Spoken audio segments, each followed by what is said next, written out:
저는 오늘 성령님에 대해서 같이 말씀을 증거하면서 은혜 받는 시간이 되기를 원합니다. 성령님은 구약 4000년 기간 동안에 처음서부터 마지막까지 계속해서 역사하신 분이십니다. 그리고 예수 그리스도의 그 시대에도 예수님의 그 구속 사역 처음부터 마지막까지 계속해서 함께 하셨던 분이십니다. 그리고 예수님께서 하늘로 승천하신 그 이후에도부터 그때부터 시작해서 지금까지 2000년을 성령님께서 역사하셨던 것임을 우리가 기억해야 합니다. 성령님은 과연 누구신가 하는 것을 우리가 알아보는 것, 흥미진진한 일이 아닐 수가 없는 것이죠. 예수님께서 성령님에 대해서 가장 잘 말씀해 주신 분이십니다. 예수님께서 십자가를 지시기 전에 자신의 죽음을 제자들에게 말씀해 주셨습니다. 자기는 이제 죽는다. 내가 이제 너희들을 떠나게 될 것이다 라고 그렇게 말씀하셨을 때에 제자들은 굉장히 혼란스러워 했습니다. 그리고 그들은 큰 근심에 사로잡히지 아니할 수가 없었던 것입니다. 그래서 요한복음 13장부터 예수님께서 강론을 시작하십니다. 그리고 16장에 가서 그 강론을 이제 마치게 되는 것을 볼 수가 있는데, 예수님께서는 자신의 죽음과 승천에 대해서 말씀을 하시면서 한 가지 약속한 것이 있어요. 그 약속이 뭐냐면 내가 성령을 너희에게 보내주겠다라는 약속을 하신 것입니다. 자신은 제자들을 떠나가지만 그러나 내가 너희들을 고아와 같이 버려두지 않겠다. 여러분, 고아는 불쌍합니다. 왜냐하면 자기 스스로 모든 것을 해나가야 되기 때문에 고통이 있게 될 것이고 낭패를 당하게 될 것이기 때문에 그런 것입니다. 그러나 예수님께서는 제자들을 떠나가시지만 그러나 홀로 내버려 두지 않고 다시금 오시겠다는 그런 약속을 하셨던 것을 볼 수가 있습니다. 그 성령님께서 우리에게 오시면 그 성령님께서는 우리와 함께 거하실 뿐만 아니라 우리 안에까지, 우리 속에 들어오셔서 우리와 함께 영원토록 거하실 것이다 라고 말씀해 주신 것입니다. 이것이 예수님의 약속하신 것이었습니다. 오늘 보면 16절을 다시 한번 봐주시기 바랍니다. 16절 말씀에 보면은 예수님께서 말씀하시기를 내가 아버지께 구하겠으니 그가 또 다른 보혜사를 너희에게 주사 영원토록 너희와 함께 있게 하시리니, 이렇게 말씀하셨죠. 보혜사 성령을 우리에게 보내주시면 그 성령께서는 우리에게 함께 해주시되 언제까지? 영원토록 함께 해주실 것이다 라고 말씀을 합니다. 성령님을 여기에 보니까 파라클레토스라고 그렇게 말씀했습니다. 파라클레토스라는 이 단어를 원어에 찾아보니까 이 파라클레토스라는 이 단어는 그 의미가 돕는 자, 위로자 또는 상담자라는 이런 의미가 있습니다. 그래서 성령님께서 이제 장차 우리에게 오시면 성령님은 이러한 일을 하시는 분이실 것이다 라고 주님께서 말씀하신 것이지요. 우리가 여기서 주목해야 하는 단어가 하나 있는데 그 단어는 또 다른이라는 말입니다. 또 다른이라는 이 말인데 한국말에는 다르다는 이 단어를, 이 한 단어를 가지고 다 사용할 수 있습니다. 그런데 헬라 말에는 다르다는 말이 두 가지가 있습니다. 그래서 상황에 따라서 다르게 사용하는데, 첫째는 헤테로스라는 말인데요, 이 헤테로스라는 단어를 사용할 때는 각각 다른 두 가지를 말할 때에 사용하는 단어입니다. 예를 들자면, 자, 여기에 이 종이가 있지 않습니까? 이 종이와 제가 사용하고 있는 이 마이크로폰, 이거는 완전히 다른 두 가지입니다. 이런 것을 사용할 때는 헤테로스라는 단어를 사용하는 것입니다. 그런데 알론이라는 이 말이 있는데 이 단어는 똑같은 두 가지를 말할 때에 사용하는 단어인데, 예를 들자면 여기에 종이가 두 가지가 있습니다. 여러분, 이 종이는 규격도 똑같고 색깔도 똑같고 용도도 똑같습니다. 이런 것을 말할 때는 알론이라는 말로 사용해서 표현을 했다고 합니다. 그러니까 예수님께서 내가 또 다른 보혜사를 너에게 보내시겠다 하는 그 말씀을 하실 때는 물론 알론이라는 말을 사용한 것입니다. 그러니까 무슨 말인가 하면 예수님께서 이제 제자들을 떠나가실 텐데 떠나가신 다음에 보혜사 성령을 보내주시겠다. 그 성령은 어떤 분이시냐? 예수님과 동일한 분이라는 것입니다. 그런 의미로서 예수님께서 말씀하신 거죠. 예수님이 하나님이셨던 것처럼 성령님도 하나님이시다. 예수님이 우리의 도움이셨던 것처럼 성령님도 우리에게 오시면 우리의 도움이 되실 것이다. 예수님이 우리를 사랑하심 같이 어떻게 사랑하셨습니까? 죽도록 사랑하셨습니다. 그렇듯이 성령님께서도 우리 안에 오시면 성령님도 우리를 죽도록 우리를 사랑하실 것이다. 그런 말씀이에요. 그래서 성령님은 예수님과 같이 능력 면에서나 성품적인 면에서나 인격적인 면에서나 사역적인 면에서 동등하다는 것을 성경은 말씀하고 있는 것입니다. 그래서 우리는 삼위일체 교리를 믿습니다. 성부, 성자, 성령은 각각 거하실 수 있으시지만 그러나 능력과 인격과 본질에 있어서 동등하다는 사실을 성경은 우리에게 가르쳐주고 있는 것입니다. 그러나 다른 점이 한 가지 있습니다. 다른 점은 뭐냐? 예수님은 육체로 이 세상에 오셨고 성령은 우리에게 영으로 오셨다는 거죠. 이게 한 가지 다른 점입니다. 예수님이 죽은 자 가운데서 부활하시고 40일 동안 이 땅 위에서 제자들에게 나타나시면서 제자들을 가르쳐 주셨습니다. 그리고 하늘로 승천하시기 바로 직전에 제자들에게 남겨주신 말씀이 사도행전 1장에 기록되어 있는데 사도행전 1장 4절에서 5절 말씀이 앞에 있네요. 한번 같이 읽어볼까요? 시작. 사도와 함께 모이사 그들에게 분부하여 이르시되 예루살렘을 떠나지 말고 내게서 들은 바 아버지께서 약속하신 것을 기다리라. 요한은 물로 침례를 베풀었으나 너희는 몇 날이 못되어 성령으로 침례를 받으리라.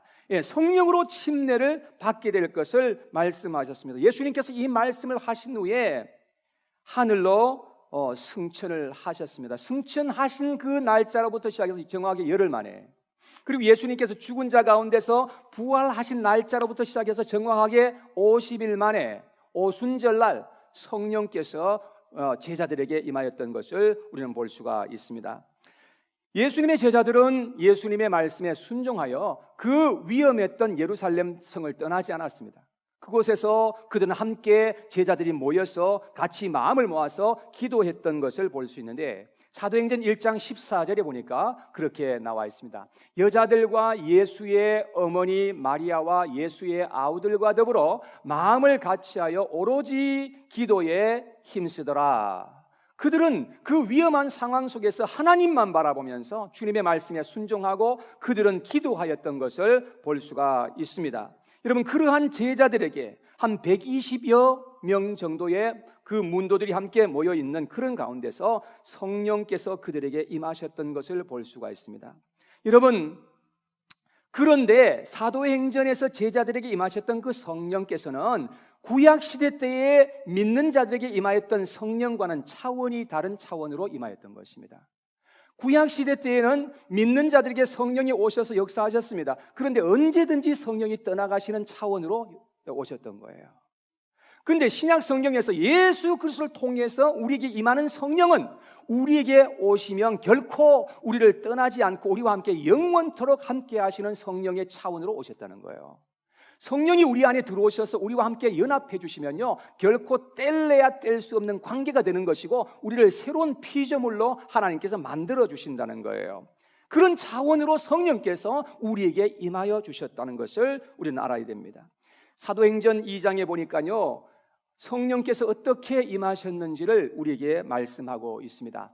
2장 1절에서 4절까지의 말씀인데 오순절날이 이미 이름에 그들이 다 같이 한 곳에 모였더니 호련히 하늘로부터 급하고 강한 바람 같은 소리가 있어 그들이 앉은 온 집에 가득하며 마치 불의 혀처럼 갈라지는 것들이 그들에게 보여 각 사람 위에 하나씩 임하여 있더니 그들이 다 성령의 충만함을 받고 성령이 말하게 하심을 따라 다른 언어들로 말하기를 시작하니라 하고, 이렇게 성령이 처음에 제자들에게 임하셨던 그러한 상황을 그렇게 말하고 있는 것을 볼 수 있습니다. 처음 이렇게 임하셨던 성령의 체험은 너무나 강력했던 것입니다. 예수님의 약속은 이렇게 성취되었습니다. 예수님이 약속의 아들로서 이 세상에 오셨던 것처럼 성령께서도 약속의 성령으로 이 세상에 오셨던 것을 알 수가 있습니다. 이때에 임하셨던 그 성령께서는 오늘날도 여러분과 저에게 역사하시는 성령인 것임을 우리는 꼭 기억해야 될 줄로 믿습니다. 성경에 보면은 성령이 임하실 때에 그 성령의 그 역사는 여러 가지 형태로 나타났던 것을 우리가 볼 수 있는데, 이러한 것을 좀 이해를 돕는 차원에서 말씀을 같이 나누도록 하겠습니다. 첫째, 성령 침례라는 것이 있어요. 옛날에 부흥사들이 오셔가지고 성령 세례를 받으라 하면서 이렇게 그냥 외쳤던 그런 시대가 있었는데요, 마치 하나님의 능력을 받으라는 뜻으로 그렇게 잘못 사용하였던 것을 알 수 있어요. 여러분, 그런데 성경에 보니까 한 번도 성령 침례를 능력과 연관해서 그렇게 말씀한 적이 없었습니다. 성령 침례는요, 성령의 인침과 및 구원과 관련해서 말씀하신 것을 우리는 볼 수가 있습니다. 성령 침례를 처음 사용한 사람은 바로 침례 요한이었습니다. 마태복음 3장 11절에 침례 요한이 이렇게 말합니다. 나는 너희로 회개하기 위하여 물로 침례를 베풀거니와 내 뒤에 오시는 이는 나보다 능력이 많으시니 나는 그의 신을 들기도 감당하지 못하겠노라. 그는 성령과 불로 너희에게 침례를 베푸실 것이요. 성령으로 우리에게 침례를 베푸실 분이 바로 예수님이시다라고 이렇게 말씀을 하셨습니다.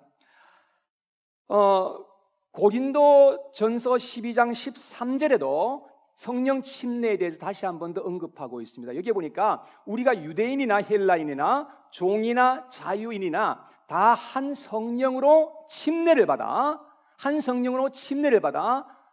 그 결과가 무엇입니까? 성령 침례를 받은 결과가 한 몸이 되었고 또 한 성령을 마시게 하셨느니라. 여러분, 성령 침례를 받은 그 결과는 우리가 한 몸이 되었다는 거예요. 예수 그리스도의 그 몸에 우리가 연합되게 되었다는 것이 바로 성령 침례의 결과인 것입니다.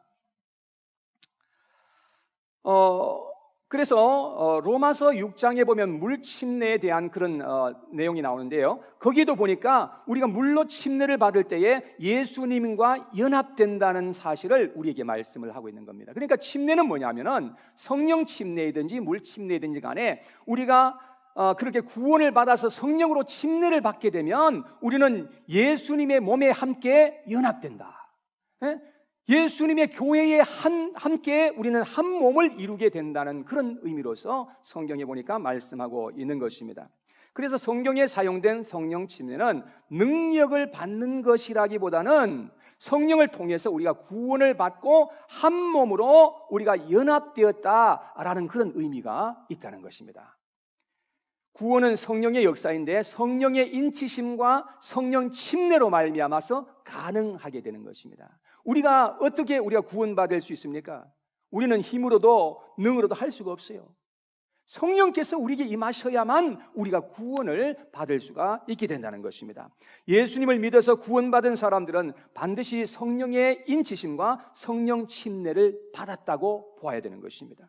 우리가 예수 그리스도를 믿고 영접하면 성령께서 우리에게 임하신다고 말씀하고 있죠. 여러분, 성령께서 우리 안에 오셔서 하시는 일이 뭐예요? 성령께서 하시는 일은 성경에 보니까 우리의 죄를 씻으시는 일을 하는 거예요. 우리 안에 들어오셔서 그 흉하고 추하고 더러운 그 모든 죄와 모든 허물을 성령께서 깨끗하게 씻으신다는 거예요. 그래서 하나님께서 보실 때에 의롭다고 보아주실 정도로 우리를 씻어주신다는 거예요. 그리고 성령의 인을 꽝 치는 거예요. 성령의 인을 치시고 성령 침례를 우리에게 베풀어 주신다는 것입니다. 그렇게 함으로 말미암아 우리가 죄인에서부터 의인이 되게 되고 여러분, 우리는 세상의 사람에서부터 하나님의 사람으로 우리가 거듭나게 된다고 성경은 말씀해 주시는 겁니다. 할렐루야. 이런 역사가 저와 여러분 모두에게 있게 되기를 축원합니다. 두 번째는 성령의 기름 부으심입니다. 여러분, 기도할 때 그런 이야기 많이 들어보셨죠? 성령으로 기름 부어달라고 그렇게 기도하는 그런 내용들을 들어보신 적이 있을 겁니다. 여러분, 이런 것도 역시 많은 경우에 잘못 사용하는 경우가 있습니다. 성경에서 성령의 기름 부으심은 주로 하나님의 부르심과 함께 연결해서 말씀하신 거예요. 하나님이 우리를 부르실 때에 성령의 기름을 부으시고 그 일을 이루도록 하기 위해서 능력을 부여하실 때에 성령의 기름을 부었다고 그렇게 말씀합니다. 성경에 보니까 하나님께서는 예수님에게 성령을 기름 붓듯 하셨다 했는데, 여러분, 결국은 우리가 성령으로 말미암아 기름 부음을 받아야 된다는 것을 성경은 말씀해 주고 있지 않습니까? 오늘날 누구든지 성령의 기름 부음이 임하게 될 때에 소명의식이 생겨나는 겁니다. 하나님께서 나를 부르셨구나 라고 하는 이 사실을 확실하게 알게 되는 거예요. 그리고 우리가 알지 못하는 새로운 그 하나님의 은혜와 능력이 우리에게 임하게 됩니다. 그래서 하나님이 자기를 불러주셨다는 사실을 확신하게 되고 사명감에 불타오르게 되는 것입니다. 베드로전서 2장 9절에 보니까 믿는 자들은 왕같은 제사장이라고 그렇게 말씀하셨습니다. 여러분, 무슨 말입니까? 구약 성경에 보니까 왕이나 제사장들은 기름 부음을 받았지 않습니까? 믿는 자들을 왕같은 제사장이라 한 것은 우리에게 성령의 기름 부음을 허락해 주셨다는 그런 말이에요. 성령의 기름 부음을 받게 되면 하나님의 부르신 일을 이 세상의 다른 그 어떤 일보다도 더 중요하고 소중하게 생각하게 될 것입니다. 그래서 구원받고 성령 침례를 받은 사람들은 반드시 성령의 기름 부으심을 받아야 합니다. 성령의 기름 부으심을 받은 사람들은 세상의 사사로운 일보다는 하나님의 위대한 사명을 위해서 헌신하는 거예요. 그 일이 너무너무 중요하기 때문에 이 세상의 일도 물론 충실하게 우리가 하겠지만 그 일보다도 몇십 배로 몇백 배로 더 하나님께서 불러주신 그 일을 소중하게 생각하게 될 거예요. 이러한 성령의 기름 부으심이 저와 여러분들에게 있게 되기를 바랍니다. 마지막 세 번째로 성령 충만입니다. 성령님은 우리를 충만하게 하고 싶어 하세요. 하나님께서 여러분과 저에게 성령 충만함을 주시는 것은 거룩하신 하나님의 뜻이라고 성경은 말씀하고 있어요. 우리가 성령 충만하면 할수록 우리는 하나님과 가깝게 되고 성결한 삶을 사는 그런 그 마음의 소원이 생기게 되고요, 그리고 하나님을 더 깊이 알아가게 되는 것입니다. 그러나 성령 충만한 대신에 내가 충만하면 할수록 우리는 하나님과 점점 더 멀어지게 되어 있고요, 범죄 속으로 우리는 떨어질 수밖에 없게 된다는 말입니다. 에베소서 5장 18절에 보니까 술 취하지 말라, 이는 방탕한 것이니 오직 성령으로 충만함을 받으라, 우리에게 말씀해 주셨습니다. 우리가 술 취하지 말아야 하는 이유가 무엇입니까? 술 취하는 것은 방탕한 것에 속하기 때문에 그렇습니다. 우리는 오직 성령으로 말미암아 충만함을 받아야 한다고 우리에게 말씀해 주고 있습니다. 성령 충만은 하나님의 명령형으로 되어 있습니다. 원어에 보면 명령이에요, 이건. 그리고 현재 진행형이에요. 그렇기 때문에 우리가 한 번 성령 충만함으로 받는 것이 끝나는 게 아니라 계속해서 충만하도록 그렇게 우리가 성령의 부으심을 받아야 된다는 그런 뜻이에요. 여러분, 제가 한 가지 여러분들에게 말씀을 드리고 싶은 것은 성령 침례는요, 일생에 한 번 받는 거예요. 성령의 인치심과 성령 침례, 이거는 한 번으로 끝나는 거예요. 한 번으로 충분해요. 그런데 성령 충만은 계속해서 반복하고 반복해서 받아야 되는 것이에요.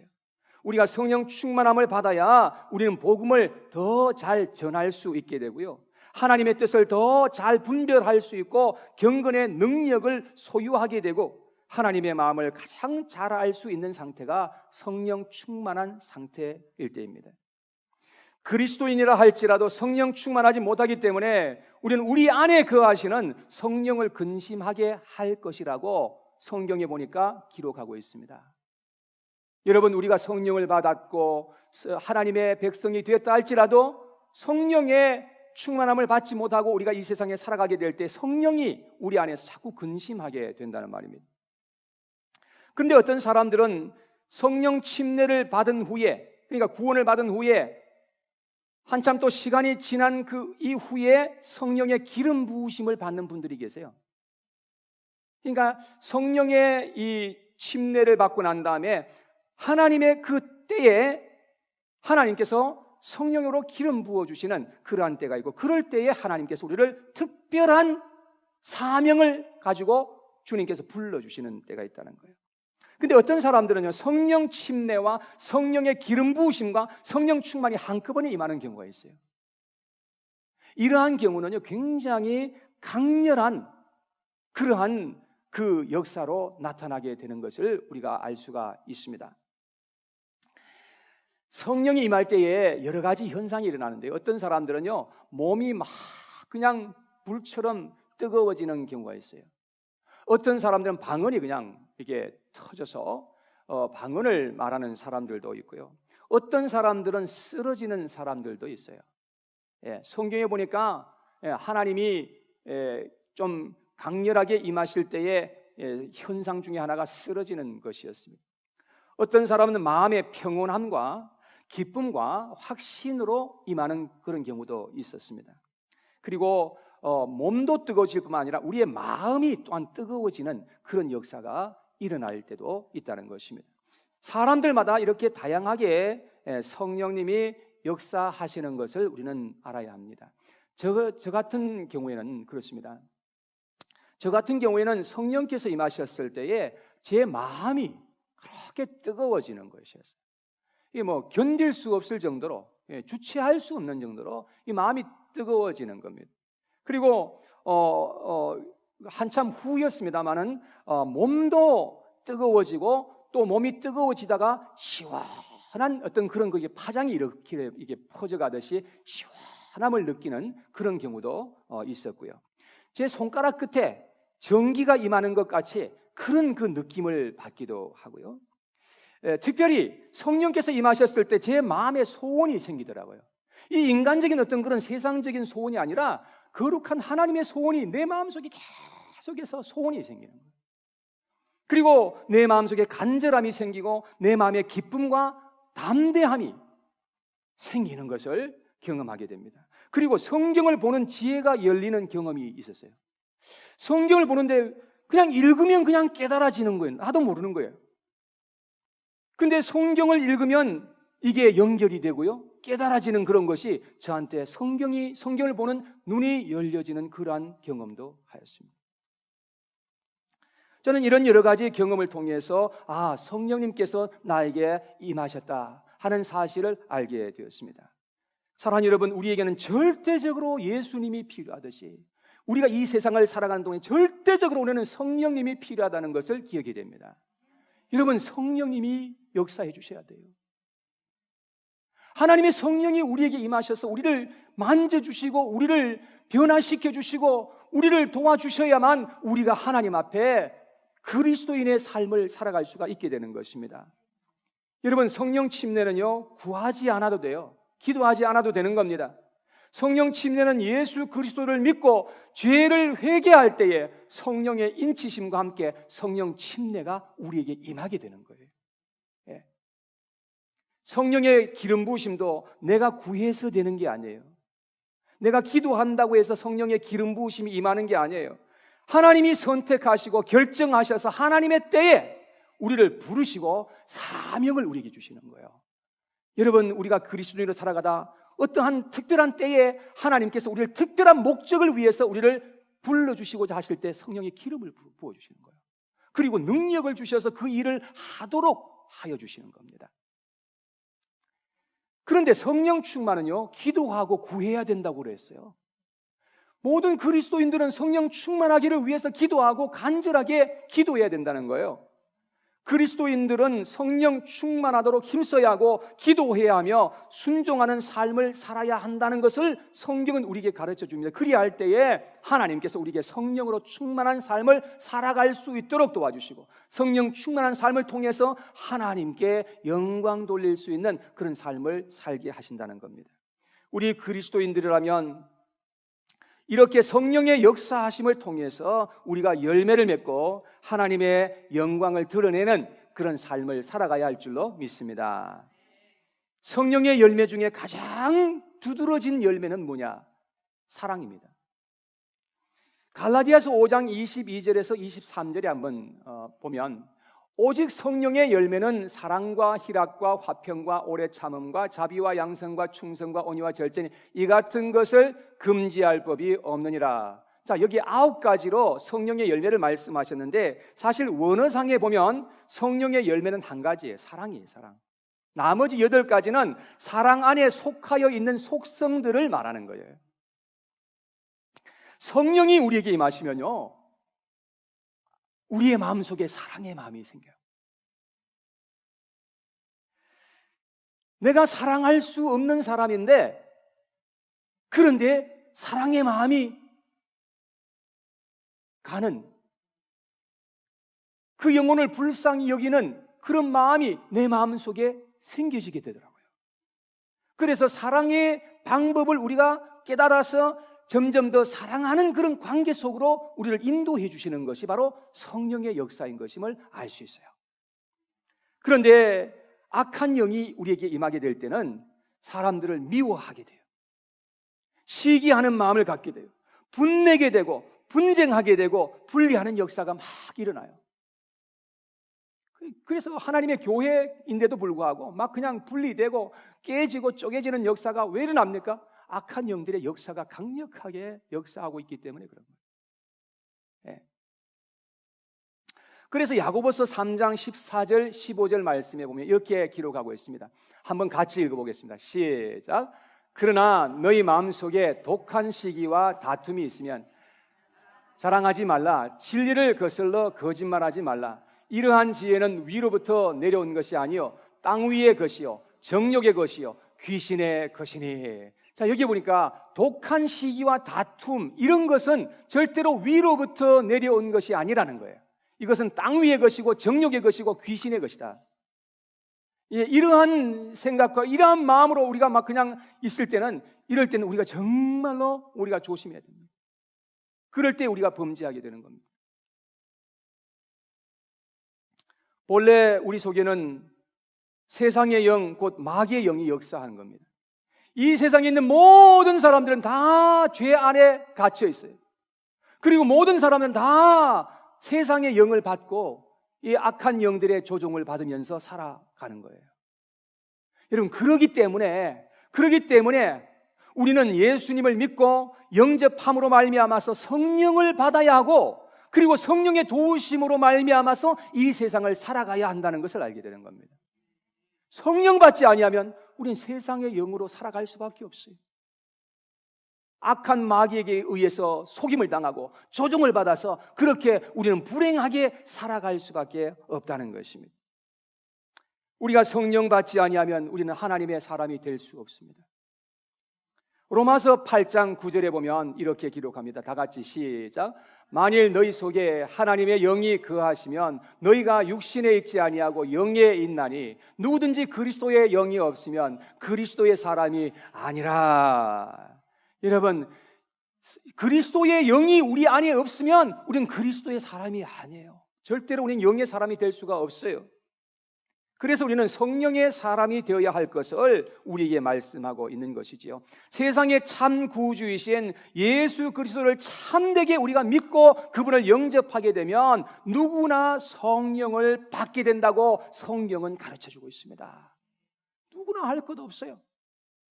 예수 그리스도 그분이 나의 구원자이시고 나의 주이신 것을 내 마음속에 참으로 믿을 때, 그리고 내가 죄에서부터 돌이켜서 회개할 때에, 그리할 때에 하나님의 성령이 우리에게 임하셔서 우리를 인쳐주시고 우리에게 성령의 침례를 베풀어 주셔서 우리가 예수 그리스도의 몸에 함께 연합할 수 있도록 도우신다는 거예요. 성령이 하시는 일이에요. 여러분, 성령님께서 우리에게 임하실 때에 우리의 인생을 복되게 하시는 분이 성령이세요. 정말로 우리의 인생을 복되게 하시는 분은 성령 한 분밖에 없어요. 내가 막 열심히 노력해가지고 행복해지고, 내가 막 열심히 노력해가지고 정말 복되게 살아갈 수 있는 사람이 없어요. 그것만 가지고는 부족해요. 정말로 내 인생을 진짜 복되게 하실 분은 성령 한 분밖에 안 계시는 거예요. 우리 안에 계신 성령님이 나의 인생의 주체가 되어주시고 나의 인생을 책임져 주시는 분이신 것임을 기억하시기 바랍니다. 로마서 8장 11절에 이렇게 기록합니다. 시작. 예수를 죽은 자 가운데서 살리신 이의 영이 너희 안에 거하시면 그리스도 예수를 죽은 자 가운데서 살리신 이가 너희 안에 거하시는 그의 영으로 말미암아 너희 죽을 몸도 살리시리라. 여러분, 성령님은 우리를 이 땅에서와 내세까지 영원토록 인도해 주시는 분이신 것임을 말씀하는 거예요. 우리가 이 세상에 살아갈 때 성령의 인도하심을 받아야 되는 거예요. 성령의 도우심을 받아야 우리가 이 세상에서 승리할 수가 있게 되는 것입니다. 그리고 이 땅 위에서부터 영원한 세상까지 우리가 죽어서 그 이후에도 계속해서 우리를 인도해 주시는 분이 바로 성령님이시다 하는 것입니다. 그러므로 우리는 세상의 영으로 계속해서 살지 않도록 해야 되는 것입니다. 어서 빨리 예수 그리스도를 믿고 영접해서 성령을 받아야 되는 것입니다. 우리는 성령의 사람이 되어서 이 세상에 살아가야 되는 것입니다. 그래야 우리의 소망이 있는 거예요. 성령의 거룩하신 성령의 도우심이 아니면 우리는 세상의 영으로 살 수밖에 없어요. 성령께서 우리를 구원해 주시고 성령께서 우리를 불러주셔서 우리에게 사명을 맡겨주시는 겁니다. 여러분, 이 사명은 이 세상의 그 어떤 것보다도 더 소중한 거예요.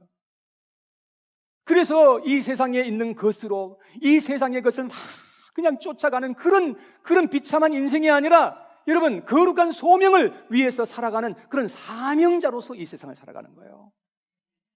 그게 얼마나 귀한 것인지. 여러분, 이 세상에 있는 잡다한 그런 것에 목숨 걸지 마세요.